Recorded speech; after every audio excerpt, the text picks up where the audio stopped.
Hello. അപ്പോൾ school വിട്ട് വന്നൊരു സമയമാണ് കേട്ടോ. ആ ഒരു സമയത്ത് ഞാൻ ആദ്യം തന്നെ ഞാൻ ഫ്രഷായി വന്ന ആദ്യ ഗ്ലാസ് സ്ട്രോങ് ചായ വെക്കും.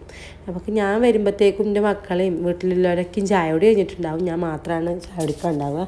അപ്പോൾ ഞാൻ എനിക്കായിട്ട് നല്ലൊരു സ്ട്രോങ് ചായ വെച്ച് ഞാനത് കുടിക്കും. അത് എനിക്കിഷ്ടമാണ് ആ ചായ. അപ്പോൾ ഞാൻ ചായയൊക്കെ നന്നായി കാച്ചി മാറ്റി വെച്ചതിന് ശേഷം നാളെ രാവിലത്തേക്ക് അരി വെള്ളത്തിലിട്ടിട്ടുണ്ടായിരുന്നു. അപ്പോൾ അത് വേഗം മാറ്റിയെടുക്കാൻ വേണ്ടിയിട്ട് അരി നന്നായി കഴുകി വന്നതിന് ശേഷം അത് അരക്കുകയാണ് കേട്ടോ. രാവിലെ അരി ആട്ടിയതുണ്ടെങ്കിൽ അതൊരു വലിയൊരു ആശ്വാസമായിട്ട് തോന്നാറുണ്ട്. വേഗം വേഗം ജോലി കഴിയുന്ന പോലേക്കും തോന്നാറുണ്ട്. ഇതൊക്കെ ഓരോ ചെറിയ ചെറിയ ഞാൻ കരുതിയ പോലെ ചിന്താഗതികളാണ് കേട്ടോ. അപ്പോൾ അതേപോലെ ഞാൻ അങ്ങനെ അരച്ചിട്ട് ഇങ്ങനെ ഒരു പ്ലാസ്റ്റിക് കണ്ടെയ്നറിലാക്കി എടുത്ത് വെക്കാറാണ് പതിവ്. അങ്ങനെ ആവുമ്പോൾ ഇന്ന് നന്നായി നുരച്ചതിന് ശേഷം ഞാൻ ബാക്കി നാളെ രാവിലെ എടുത്ത് ഫ്രിഡ്ജിക്കും വെക്കും. അങ്ങനെയായിട്ട് ചെയ്യുക. പിന്നെ അതൊക്കെ കഴിഞ്ഞ് കൗണ്ടർ ടോപ്പൊക്കെ ഇന്ന് കഴുകി പാത്രങ്ങളൊക്കെ കഴിഞ്ഞതിന് ശേഷം ഞാൻ എന്ത് ചെയ്തു, ചായ കുടിക്കാൻ നിന്നു കേട്ടോ. ഒരു മിനി ഷവർമ റോൾ ഉണ്ടായിരുന്നു. അപ്പോൾ അത് കൂട്ടിയിട്ട് നല്ലൊരു ചായയും കുടിച്ചു. സ്കൂളിൽ വരുമ്പോൾ ഒരാളെ തിന്നണം എന്നുള്ളൊരു ആഗ്രഹത്തിലൊക്കെ വരിക. അപ്പോൾ ചായക്കും കുടിച്ചിട്ട് അപ്പോൾ ഇങ്ങനെ കപ്പ് കണിക്ക് എന്താണെന്നറിയോ, എൻ്റെ ഹസ്ബൻഡിൻ്റെ കടയിലിൻ്റെ പരസ്യമുള്ളൊരു കപ്പാണ് കേട്ടോ. അപ്പോൾ അതിൽ ഞാൻ ചായ കുടിക്കണമെന്നില്ല.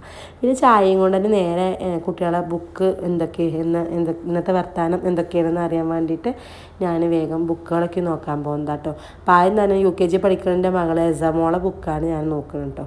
അപ്പോൾ ഓളോളെ വർക്കുകളൊക്കെ നേരത്തെ ചെയ്ത് തീർക്കും. ഓൾക്ക് അതൊക്കെ ഭയങ്കര ഇഷ്ടമാണ്. ഹോം വർക്കുകളൊക്കെ വേഗം ചെയ്ത് തീർത്താൽ വൈകുന്നേരം കളിക്കാമെന്നില്ലേക്ക് വന്ന ഉടനെ ആദ്യം ഫുഡ് കൂടി കഴിക്കാതെ ആളെന്ത് ചെയ്യുമെന്നറിയോ, ഹോം വർക്കുകൾ തീർക്കാൻ നോക്കും. അത് എനിക്കും ഒരാശ്വാസമാണ്. അത് ചെയ്യുക പറഞ്ഞ് ഇങ്ങനെ പിന്നാലെ നടക്കണ്ടല്ലോ, അതുകൊണ്ട്. അപ്പോൾ ഓളെ ബുക്കുകളിലൊക്കെ ചെയ്തിട്ടില്ലെന്നൊക്കെ നോക്കി. പിന്നെ ഡയറിയിൽ എന്തെങ്കിലും എക്സ്ട്രാ നമുക്ക് ഇൻസ്ട്രക്ഷൻ എന്തെങ്കിലും ഉണ്ടോ എന്നൊക്കെ നോക്കി. അപ്പോൾ അതൊന്നും കാര്യങ്ങളൊന്നും ഇല്ല. ഇപ്പോൾ എക്സാം അയക്കല്ലേ, അതിൻ്റെ ഒരു ഇത് തന്നെ ഉള്ളൂ, വേറെ കുഴപ്പങ്ങളൊന്നുമില്ല. പിന്നെ ഞാനത് കഴിഞ്ഞിട്ട് എൻ്റെ മോൻ്റെത് എടുക്കാൻ പുറപ്പെട്ടു കേട്ടോ. മോൻ്റെത് നോക്കാൻ നിൽക്കുകയാണ്.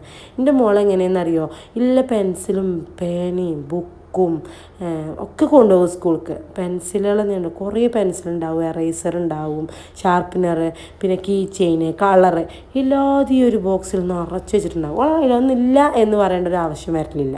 കാരണം ഒക്കെ ഓള് വേണമെങ്കിലും കൊണ്ടുപോകുന്നൊരു ക്യാരക്ടറാണ്. എൻ്റെ മകൻ പിന്നെ ലഞ്ച് ബോക്സ് ഒന്നും പുറത്ത് വെച്ചില്ല, ആക്കി അടുത്ത് പുറത്ത് വെച്ചു.